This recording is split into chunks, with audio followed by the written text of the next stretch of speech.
far too many that are close to the end that won't see another year. As I heard this line.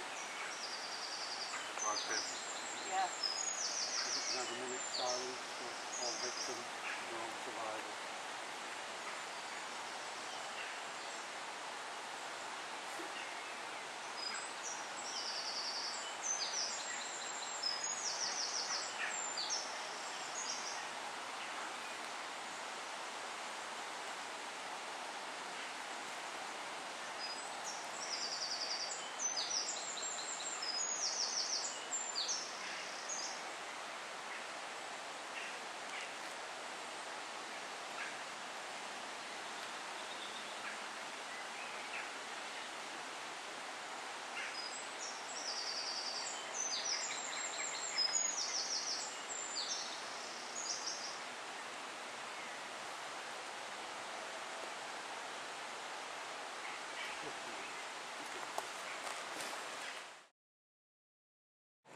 I believe by the conclusion of the Goddard inquiry, expected 2020, there will be up to 200,000 children per year abused in the UK. Who do you think said that?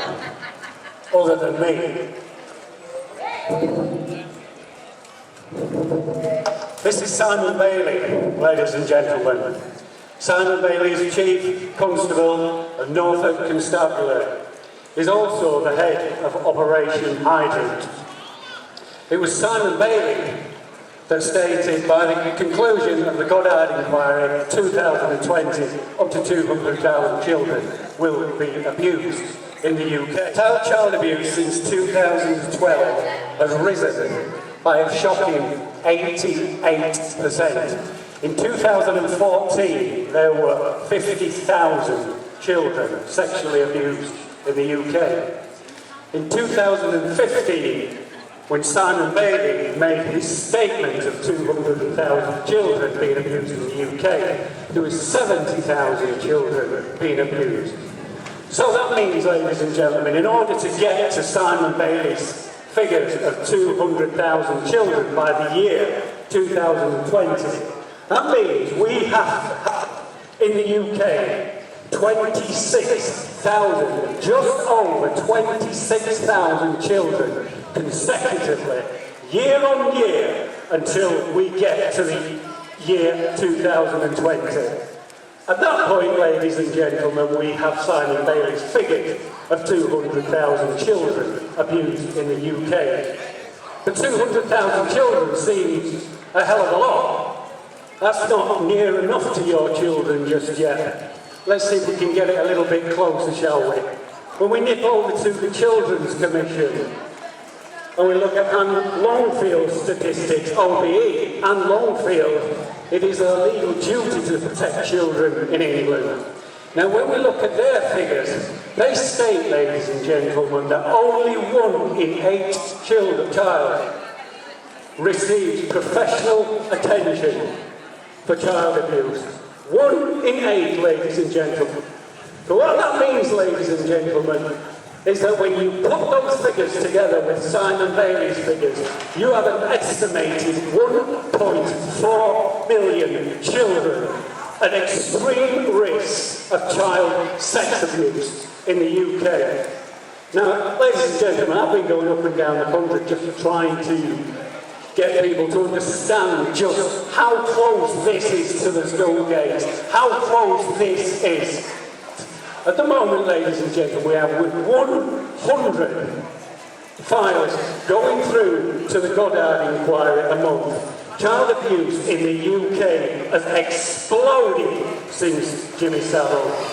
Now, ladies and gentlemen, I'm going to bring you a few names in, because as the Goddard inquiry is not just dealing with institutional child abuse, it's also dealing with areas such as Westminster, which is an area that I've been concentrating on. I'm going to show you a few names and a few... Did you pass me those, sir?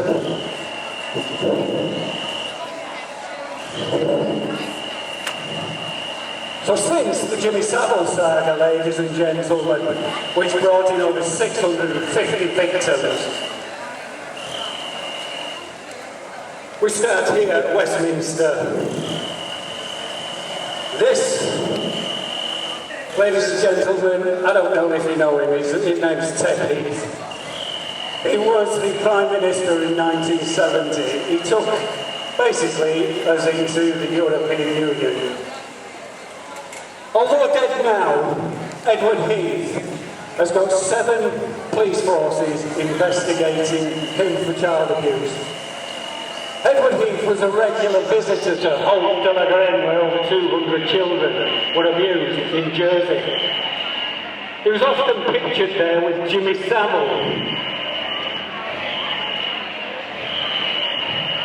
He was also a member of the Paedophile Information Exchange.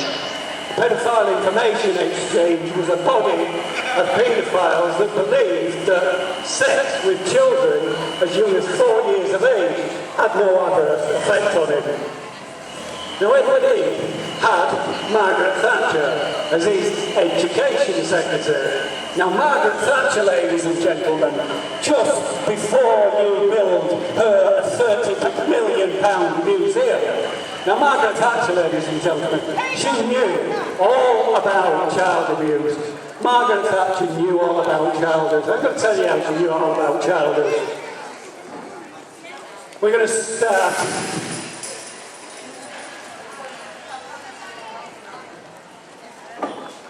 with this gentleman, a regular visitor to North Wales, ladies and gentlemen. This is Sir Peter Morrison. This was Margaret Thatcher's top aide. Now, Rob Richards, the Welsh Secretary, identified this horrible man, identified him at Prines. An intelligence officer, Colin Wallace, he informed him what was going on in Northern Ireland, Kincora Boys Home, ladies and gentlemen, was an intelligence gathering service. Children were being used and abused and fashioned out to rich and powerful men, like I've just shown you. Colin Wallace wrote to Margaret Thatcher and told her that Kincora Boys Home was being used as a honey trap.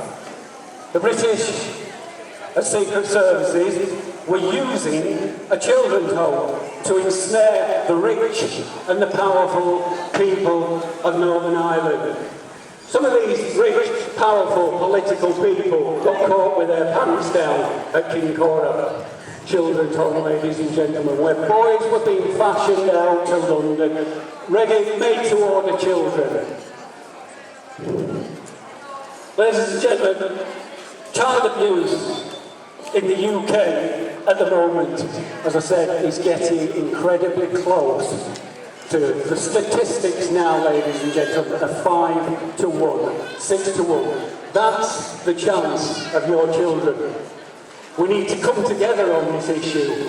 You see, I watched throughout my whole life as an activist, I've watched Britain collapse. It collapsed at the miners, it collapsed at the poll tax, it collapsed on Iraq, it collapsed on torture, it collapsed on student fees. Are you going to collapse on child abuse? Are we going to collapse on child abuse? I will be collapsing on child abuse, ladies and gentlemen. I'll be going around the country telling this story to anybody that listens. I thank you for your time, ladies and gentlemen. Thank you for listening.